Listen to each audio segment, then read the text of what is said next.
तो hello everyone, कैसे हैं आप लोग। आशा करते हैं कि आप लोग बहुत अच्छे होंगे और आपकी पढ़ाई बहुत अच्छे से चल रही होगी। हम लोग बायो में 10th का जो बायो शुरू किए थे उसमें हम लोग पहला चैप्टर लाइफ प्रोसेस के बारे में हम लोग पढ़ लिए थे। दूसरा चैप्टर हम लोग स्टार्ट कर रहे हैं रिप्रोडक्शन यूनिट वाला, जिसमें हम हाउ डू ऑर्गेनिजम्स रिप्रोड्यूस इसके बारे में पढ़ेंगे। तो चलिए, हाउ डू ऑर्गेनिजम्स रिप्रोड्यूस में हम लोग सबसे पहला टॉपिक पढ़ेंगे कि रिप्रोडक्शन होता क्या है। क्या पढ़ेंगे कि रिप्रोडक्शन क्या होता है। आप लोगों ने सुना होगा कि रिप्रोडक्शन मतलब होता है ऐसा बायोलॉजिकल प्रोसेस जिसमें ऑर्गेनिज्म डेवलप होता है फ्रॉम पेरेंट से, उसी के जैसा दिखने वाला, सिमिलर टू देमसेल्व्स। मतलब ऐसे बायोलॉजिकल प्रोसेस जिसमें नया इंडिविजुअल प्रोड्यूस होता है जो अपने माता पिता के तरह ही दिखता है, उसको क्या बोलते हैं? रिप्रोडक्शन बोलते हैं। क्या बोलते हैं? रिप्रोडक्शन।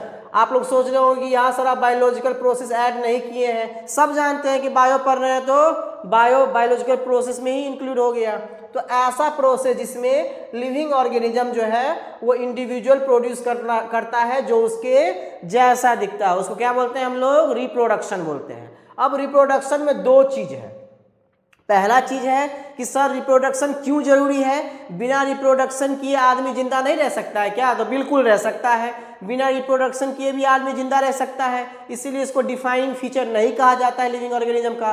तो जो ऑर्गेनिज्म रिप्रोडक्शन करते हैं या जो ऑर्गेनिज्म रिप्रोडक्शन नहीं कर पाते हैं वो भी जिंदा रहते हैं। तो फिर रिप्रोडक्शन करना क्यों जरूरी है? तो रिप्रोडक्शन करना इसीलिए जरूरी है, क्वेश्चन यही उठता है कि रिप्रोडक्शन करना जरूरी क्यों है, फिर इसका सिग्निफिकेंस क्या है या रोल क्या है? तो रिप्रोडक्शन करना इसीलिए जरूरी है ताकि उस स्पेसीज का जो नंबर है, पॉपुलेशन है, वो धरती पर कायम रह सके, मेंटेन रह सके, ताकि उस ऑर्गेनिज्म के बारे में हमें स्टडी करने में हो, फिजियोलॉजिकल फीचर जानने में हो। ठीक है, तो इस सब के लिए रिप्रोडक्शन जरूरी होना है, क्योंकि जो ऑर्गेनिज्म है वो एक्सटिंक्ट ना हो जाए, विलुप्त ना हो जाए, उसका पॉपुलेशन कायम रहे, इसके लिए रिप्रोडक्शन जरूरी होता है। वही लिखा हुआ है, रिप्रोडक्शन इंश्योर्ड। रिप्रोडक्शन ये तय करता है कि अर्थ पर उस ऑर्गेनिज्म के लाइफ का कंटिन्यूटी रहना चाहिए, वो ऑर्गेनिज्म अर्थ पे रहना चाहिए, उस ऑर्गेनिज्म का पॉपुलेशन बैलेंस रहना चाहिए,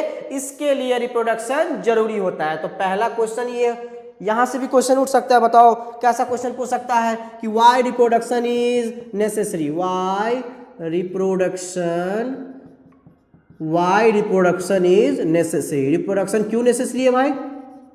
क्या रिप्रोडक्शन के बिना जिंदा नहीं रह सकते हैं? बिल्कुल जिंदा रह सकते हैं। क्यों नेसेसरी है? इसका आंसर ये है कि रिप्रोडक्शन इसलिए नेसेसरी है ताकि अर्थ पर जो लाइफ है किसी स्पेसीज का, उसमें कंटिन्यूटी बना रहे, बरकरार रहे, मेंटेन रहे, इसीलिए रिप्रोडक्शन जरूरी है। दूसरा, रिप्रोडक्शन को ब्रिज कहा जाता है, हेरिडिटरी ट्रांसमिशन का। हेरिडिटरी ट्रांसमिशन का इसको ब्रिज कहा जाता है। ठीक है, एक तरह से ब्रिज है। जैसे ब्रिज क्या करता है, जैसे एक पॉइंट हुआ, दूसरा पॉइंट हुआ, तो उसको क्रॉस करने में हेल्प करता है। ठीक है, बहुत ज़्यादा गैप है बीच में तो एक ब्रिज बना दिया जाता है, जैसे नदी में ब्रिज बनता है। ठीक है, तो बहुत ज़्यादा गैप में ब्रिज बना देता है, तो क्यों बनाता है? उसको क्रॉस करने के लिए, ताकि आप आसानी से उसको क्रॉस कर जाए।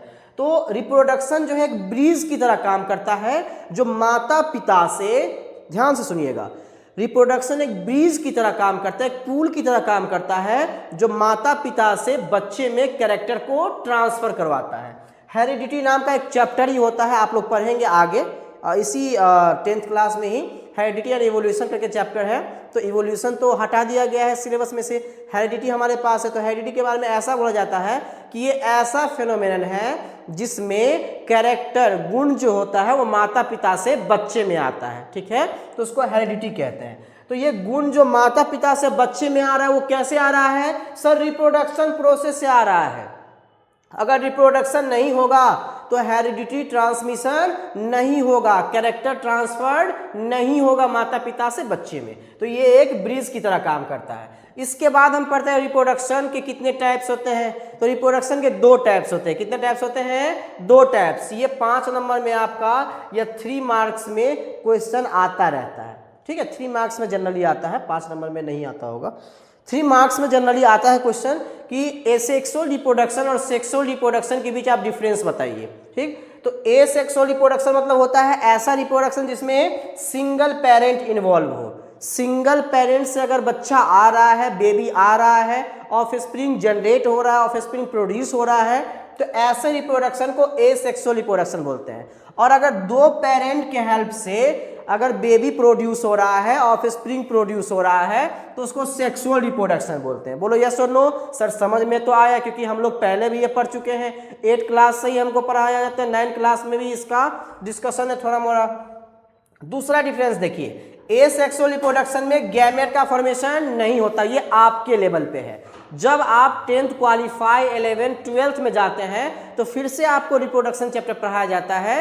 रिप्रोडक्शन का तो 4 चैप्टर पढ़ाया जाता है 12th में, एक रिप्रोडक्शन इन ऑर्गेनिज्म, एक sexual reproduction in flowering plant, एक ह्यूमन रिप्रोडक्शन और एक रिप्रोडक्टिव हेल्थ। 1-2 चैप्टर नहीं, 4 चैप्टर हम पढ़ते हैं 12th में, ठीक है। तो आपको बताया जाएगा उस लेवल पे कि गैमेट का फॉर्मेशन हो भी सकता है एसेक्सुअल में और नहीं भी हो सकता है। आपके लेवल पे 10th के लेवल पे आपको ये समझाया जाता है कि गैमेट का फॉर्मेशन नहीं होता है एसेक्सुअल रिप्रोडक्शन में। लेकिन आप 12th में जाएंगे तो आपको बताया जाएगा कि गैमेट्स का फॉर्मेशन हो भी सकता है। तो आपको फिर आपके माइंड में फिर क्वेश्चन आएगा कि सर हो सकता है, उसका एग्जाम्पल बताइए। तो स्पोर फॉर्मेशन, गैम्यूल्स फॉर्मेशन, एसेक्सुअल करने का मेथड है ये, इसमें गैमेट का फॉर्मेशन होता है। एसेक्सुअल स्पोर कहा जाता है, एसेक्सुअल गैमेट कहा जाता है इसको। तो ठीक है, आपके लेवल पे आपको इतना ही याद रखना है कि गैमेट जो होता है इसमें फॉर्म नहीं होता है और सेक्सुअल रिप्रोडक्शन में गैमेट जो होता है उसका फॉर्मेशन होता है। तीसरा पॉइंट देखिए, progeny is identical to parent. कह रहा है कि एसेक्सुअल रिप्रोडक्शन में जो प्रोजेनी होता है, ऑफस्प्रिंग होता है, बेबी होता है, वो अपने पेरेंट के जैसा, माता पिता के जैसा पूरा 2D कॉपी दिखता है। जैसे देखो अमीबा में हम पढ़े थे कि अमीबा में क्या होता है, बाइनरी फ्यूजन होता है। तो एक अमीबा से कितना अमीबा बनता है, 2 अमीबा बनता है। अब ये दोनों अमीबा में आप डिस्टिंग्विश नहीं कर पाओगे, आप डिफरेंस नहीं कर पाओगे कि कौन पेरेंट है और कौन ऑफस्प्रिंग है।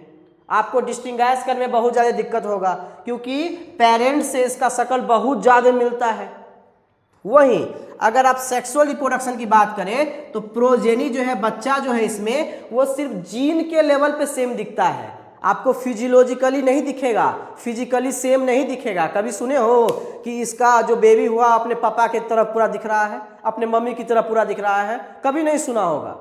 सुना है कभी जी? नहीं सुना होगा, क्योंकि ऐसा अभी तक रिकॉर्ड ही नहीं हुआ है कि जो बच्चा हुआ सेक्सुअल रिप्रोडक्शन में वो अपने पापा की तरह पूरा दिखने लगे, चाहे वो अपनी मम्मी की तरह पूरा दिखने लगे। ऐसा कभी नहीं होता है। तो इसलिए सेक्सुअल रिप्रोडक्शन में जो सिमिलरिटी होती है वो जीन लेवल पे होती है। हाँ, ऐसा हो सकता है कि जो जीन पापा के पास है वो जीन बच्चा के पास हो, जो जीन मम्मी के पास है वो जीन बच्चा के पास हो, ऐसा हो सकता है। लेकिन शकल में, विजुअल कैरेक्टर में वो सेम नहीं दिखेगा। चौथा हमारा डिफरेंसेज है कि एसेक्सुअल रिप्रोडक्शन जो होता है वो सिंपल सा होता है। सिंपल कहने का मतलब कि सर ऑर्गेनिज्म टूट जाता है और नया ऑर्गेनिज्म बन जाता है, तुरंत बन जाता है, तो इसीलिए सिंपल है और फास्ट है, तुरंत हो जाता है। आप लोग पढ़े होंगे ईस्ट में, ईस्ट 90 मिनट में डिवाइड कर देता है, जबकि हमारा सेल 24 घंटा में एक बार डिवाइड करता है। कहाँ 90 मिनट और कहाँ 24 घंटा, बताओ। इसीलिए ये सिंपल है और फास्ट प्रोसेस है। जबकि सेक्सुअल रिप्रोडक्शन कॉम्प्लेक्स होता है। सर कॉम्प्लेक्स क्यों बोले उसको?